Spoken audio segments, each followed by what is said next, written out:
The 2019 Stanley Cup Playoffs are upon us, which means it's time to watch me be wrong about a lot of things. Last year I made a video where I went through the playoffs round by round, making all my picks, and in the first round, I went 6 for 8. That's not bad. And somehow, despite that, my final 4 was Leafs, Penguins, Predators, Sharks. How did I even pull that off? I got 6 in the first round. It's like I went out of my way to be wrong. This year, I want redemption, but I'm looking at the first round.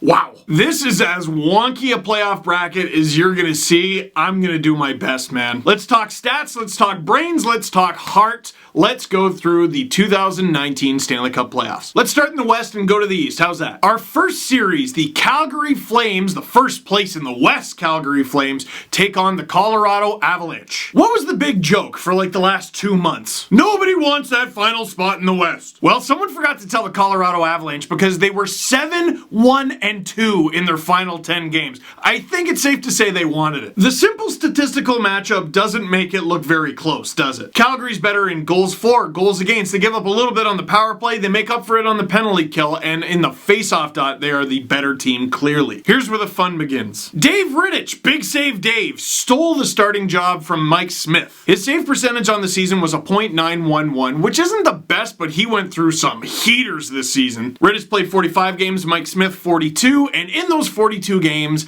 an 8.98. In Colorado, Semyon Varlamov started the majority of their games with 49. He was just a 9.09. Philip Grubauer in 37 games, 9.17. Goaltending is a huge wild card in this series. Rittich is the clear favorite in Calgary. Grubauer is the clear favorite now in Colorado. And I could see, if the series goes sideways for either team, them going to the other guy. Because screw numbers, the playoffs are weird. I've seen a lot of people pick Colorado as the upset in this one, but watching their games this season, man, the Flames have it all put together. If they get goaltending, they should win. Series number 2, another weird one, but it should be pretty good. The Vegas Golden Knights take on the San Jose Sharks. Oh, nobody wanted the final wildcard spot in the West. Well, how about nobody wanted the 2nd or 3rd seed in the Pacific? Both the Golden Knights and the Sharks only mustered 3 wins in their final 10 games apiece. Sharks did manage to win their last 2 games in Vegas, lost their last 2, but still not very good. This one's a tough one for my heart because I went against Vegas. They were one of the first round series I got wrong. That's right, first round, I had them bowing out. They made it all the way to the Stanley Cup final. Playoff Fleury, he's just another beast. And if it comes down to Marc-Andre Fleury turning it on, the Sharks are doomed. Because Martin Jones had a 36-19-5 record in 62 starts this season. That's incredible, right? He's so good. Dude, his save percentage was .896. Well, maybe he'll be better because he'll have some rest in the playoffs. He started over 60 games after all.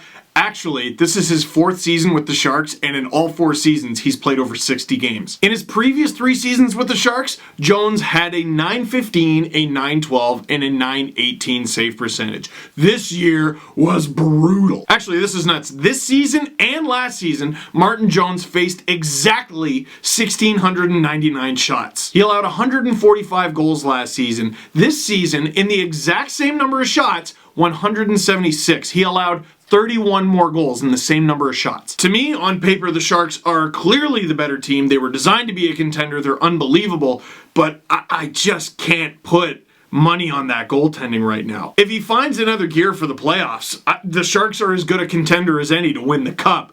If they don't, could be out in the first round. The name of the game, the Sharks score a lot. Vegas isn't exactly the stingiest, but they were in last year's playoffs. The Sharks power play gets it done. The penalty kills are virtually identical. The other huge X factor here is Erik Karlsson's health. This isn't like a couple years ago in the conference final when he was playing with a broken foot. February 26th, he played against the Boston Bruins, got walked by Brad Marchand, and he didn't play another game until the Sharks' final game of the season. He played a little over 22 minutes, got a penalty, no points, but was a +3.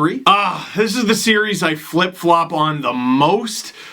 I gotta go with the Sharks. If Karlsson is at like 80% and they get adequate goaltending, they should win, right? Next up, Nashville, Dallas. Get a load of this. All right, Nashville, top team in the Central, and that was arguably the best division of them all this season. Made it to the Stanley Cup final 2 years ago, could have done the same thing last year were it not for that war with the Jets. Dallas Stars had a season marred by their president screaming things that I'm not even able to repeat on this YouTube channel. So you want to see who has the statistical advantage? You want to see? The Dallas Stars in almost everything. Point percentage doesn't count. count. That just means Nashville finished higher. We've all been drooling over the tandem in Long Island between Robin Lehner and Thomas Greiss, and they've been incredible. But Ben Bishop and Anton Khudobin have done something special this season. Khudobin has been a spectacular backup, and Ben Bishop, especially down the stretch, put together an amazing argument to be considered for the Vezina Trophy. And Pekka Rinne is just... How do you even predict? Is he going to let a puck go through his 5-hole? Is he going to skate 40 feet out of his net and give the puck away? Is he going to be a Vezina/Conn Smythe candidate?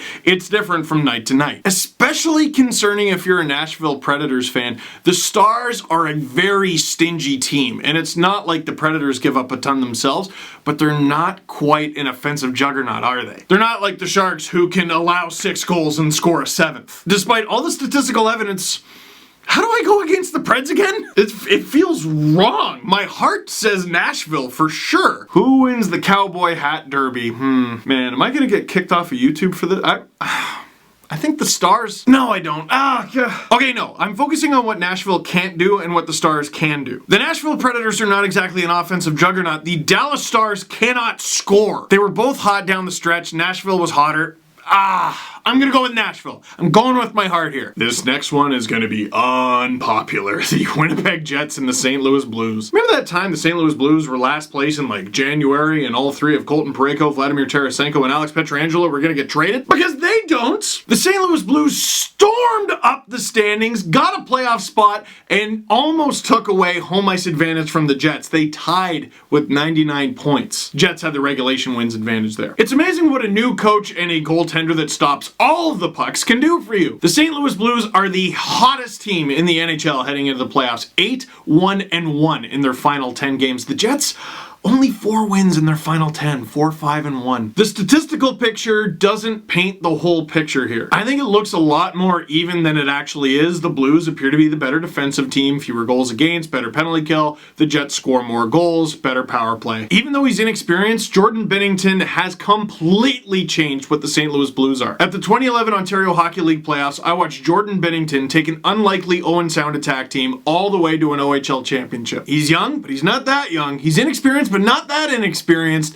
Jordan Binnington is a gamer. And the Winnipeg Jets, for the 2nd straight season, might get stymied by a hot goalie. But it's even worse because Fleury stole that series from the Jets last season. But this season, the way the Blues have played down the stretch and the way the Jets have played down the stretch, the Blues might genuinely be the better team and have a better goalie. I gotta go with the Blues in this one. Moving on over to the East, the first matchup we have is the Tampa Bay Lightning and the Columbus Blue Jackets. And hey, want to see something funny? Wow.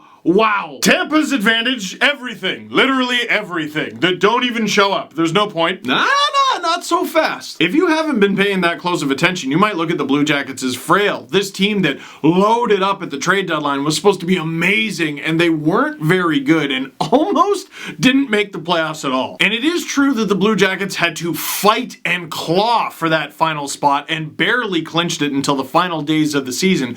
But Montreal was 7-2-1 in their final 10 games. The Blue Jackets 7-3-0. So they were just slightly less hot than the Montreal Canadiens, who missed the playoffs, but that doesn't really tell the story truthfully, does it? Goaltending is huge in the playoffs, so it might be of comfort to Blue Jackets fans to know that in the final month of the season, Sergei Bobrovsky played in 13 games and allowed 2 goals or fewer in 10 of them. The Lightning averaged just under 4 goals a game, which is bananas. Bobrovsky only allowed 4 goals twice during his final 13 games, and never more than that. So let me say this. Tampa is clearly, easily the better team. Easy. This should be an easy win. But Columbus is getting goaltending. They've loaded up and they appear to finally be clicking. Last year in the first round, Tampa walked all over the Devils. That is not gonna happen this year, man. I have Tampa winning the series. I have them winning.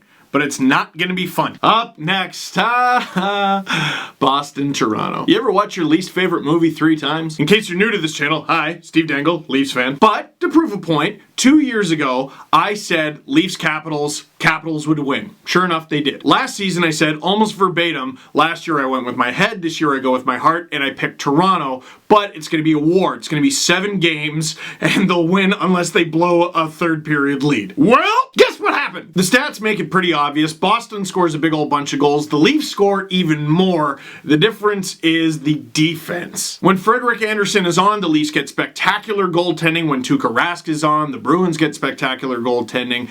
Neither are consistent. What I do think is consistent, at least on paper, is the Bruins defense is better than the Leafs. Bruins power play is a little bit better. The penalty kills are basically identical. Here is the X factor. The Leafs should have made an addition on defense at the deadline. They did. They went out and got Jake Muzzin. It just didn't work out all that great because it looked like he was playing hurt for a while. He was also sick for a while, and the whole while, Jake Gardiner was out and Travis Dermott was out. Jake Gardiner comes back. Muzzin didn't play in those games. So basically, the Leafs are going to be going in with a top 6 they pretty much have not used, which sounds like a disadvantage for them. But at the same time, the Bruins are going up against a top 6 they basically have not seen. The Bruins were 6-4 in their final 10. The Leafs only had 3 wins in their final 10. That's brutal. But they were also resting a lot of guys. The goaltending is fascinating. If Boston gets sick of Rask and they want to go to Yaroslav Halak, Halak's been great this season. If Frederik Andersen is not good, the Leafs lose this series, maybe in 4. Garrett Sparks hasn't been good. He's basically just practicing right now. And Michael Hutchinson, who has been relatively mediocre in the AHL, is their backup. Gotta tell you, it's a little bit bleak. The mantra of the Bruins should be go to the net. Good news for Leaf fans, the Leafs set a record for wins on the road this season with 23. Bad news for Leaf fans, the Bruins were 29-9-3 at home. Alrighty, you ready for this? You ready? You ready? Leafs will win this series. Steve, what are you talking about? You're just being a dumb fan based on basically everything that you just said. The Leafs should lose this series. I know. Fully acknowledging this is my dumbest, most nonsensical pick. I don't know why. I feel it in my gut. They'll pull it off somehow. Somehow. I don't know how, though. Final 2 series in the East here. We got the Washington Capitals taking on the Carolina Hurricanes, the reigning Stanley Cup champion Washington Capitals. Unfortunately, I think the storm surge stops here. Peter Mrazek has been great for the Carolina Hurricanes this season. Curtis McElhinney has as well. I just think the Capitals eat them up. Keep in mind, though, secret agents can be a huge factor in the playoffs. Justin Williams, if he has enough intel on his old buddies with the Caps, could maybe throw him off. You know, every year there seems to be at least one series where there is the older, more established team that takes off the young, up-and-coming team. The young, up-and-coming team fights valiantly, but usually loses. To me, this is that series. The Caps will win. And last but not least, the New York Islanders versus the Pittsburgh Penguins. This series has already started on Twitter. The Islanders are a completely different team from last season. Last season, all they could do was score goals, couldn't stop a beach ball. This season, the goals aren't coming as easily, but they're Fort Knox. Islanders better hope it doesn't come down to specialty teams because the Penguins' power play is good, the Islanders is really not good, and their penalty kills are about the same. This is a weird one in terms of a playoff matchup because if you're going with playoff experience, Matt Murray clearly wins. But if you say, well, who's had a better season so far, Matt Murray or Robin Lehner? The answer is clearly Lehner. And even if Lehner were to go down, Thomas Greiss has been incredible. We've been talking a lot about head versus heart. In this one, how do you bet against the Pittsburgh Penguins? People did that earlier this season, and look at them. Here they are. Oh, man, I was just about to say Islanders win this series. I don't know. You know what? It's so tough. I'm going to pick the Penguins. I think the series will be a war. I think it'll be 7 games. The Penguins are so strong up the middle, and I think if you give Sid enough time, he'll figure Lehner out. Of all the series, I wouldn't be surprised to be wrong on that one. So to recap the first round, I have Calgary beating Colorado, San Jose beating Vegas, Dallas beating Nashville, St. Louis beating Winnipeg, Tampa beating Columbus, Toronto beating Boston for some reason, Washington beating Carolina, and Pittsburgh beating the Islanders. Let's quickly go through the rest. Calgary versus San Jose, they both scored the exact same amount of goals, 3.52, but Calgary is the stingier team, regardless of goaltending. Mark Giordano might win the Norris Trophy for crying out loud. In this one, I'm going to say Calgary. I'm just not 100% convinced Karlsson is 100%. If he is, everyone's in trouble. Guaranteed, everyone's in trouble. I'm going forward with the assumption he's not. This next one surprises me. Nashville versus St. Louis. Really? Nashville has that clear of an advantage? And what's amazing is St. Louis's clear advantage on the power play is probably less in the second round of the playoffs, where murder starts to become more and more legal. For Nashville St. Louis, I am choosing to ignore the stats and go with the Blues. Just a hunch. Tampa Bay versus Toronto. Leaf fans, I hope you like face-offs. No, seriously, every time these guys have played against each other, it's been fun. Victor Hedman, maybe not being 100%, is a huge factor. It should be a huge factor in the Columbus series. I would imagine if it comes to this, it would be a big factor in this series. But the Leafs ultimately get taught a lesson by the Tampa Bay Lightning. Some of you, if you've heard this before, Washington versus Pittsburgh. I think the torch has clearly been passed. Washington is the new favorite. What? I did not expect that. For real? Okay, this gives the Penguins the clear advantage, but if you look at the actual numbers, there really isn't much that separates these two. They both know how to score. They both have a little trouble at keeping it out of their own net. I am interested in watching Eric Branson and Tom Wilson fight each other 7 times at least. This is so dumb. I can barely picture the Penguins beating the Islanders, but for some reason in my brain, for like a month now, I've had them making the conference final, maybe even the Stanley Cup final. This one's dumb too, but we're also talking about a series after a series that hasn't happened yet. It's all dumb. I picked the Penguins. Final 4, we have Calgary, St. Louis, Tampa, Pittsburgh. The only thing I have to say about a Calgary-St. Louis series is, can it please go 7 games? How's this? Both are extremely good teams. They're extremely deep, and they even have guys in the minors who could come in and be factors. I think it's going to come down to goaltending. Jordan Binnington's first game of the season was against the Calgary Flames. He allowed 2 goals on 12 shots. That was December 16th. That was the last time he played the Calgary Flames this season. Big Save Dave got the win in that one, but again, it was December 16th. I think we've already established those weren't the current St. Louis Blues. They were some other bum team. They're wicked now. I move around too much. I don't remember which side I started on. Here, we're gonna go here. I picked the St. Louis Blues. Tampa Bay, Pittsburgh, I've talked about the veteran team showing a younger team who's boss. But as it happened with the Penguins so many moons ago, eventually the young up-and-coming team shows the veteran team who's boss. The Lightning are the young up-and-coming team and the veteran team, and they're showing everyone who's boss. Pittsburgh's story comes to an end in this round. Tampa makes it to the final, making the Stanley Cup final between the St. Louis Blues and the Tampa Bay Lightning. Oh, that's going to be fun for ratings. The NHL is going to have like an outdoor game between the Blackhawks and Sabres at first intermission. You know what? What the Blues have done since they became the Blues this season, getting Craig Berube, Jordan Binnington, just hitting a different gear, they've been incredible. They've been almost as good as Tampa, if not as good. They've been fantastic. They're one of the best stories in the league this season, and that story comes to an end in the Stanley Cup final. It just feels like this is Tampa's year. If they're healthy, obviously this is the Stanley Cup final. This is 2 months from now. A lot can happen. But you're asking me right now, today, in early April, who I think is going to win the Stanley Cup? The Tampa Bay Lightning. So this is it, folks. This is what I got. I am prepared for it to be extraordinarily next level wrong. But the playoffs are, put kindly, dumb. Lots of wacky, unpredictable stuff happens. Basically every single year. Why should this year be any different? That's my bracket. What's yours? Leave a comment down below or just send me your bracket on Twitter at Steve_Dangle. So that is it for this one. Thank you very much for watching. Click like if you like this video. Click subscribe if you really liked it. Tell all your friends. Can we stop talking about the theoretical playoffs and just get to actual hockey already?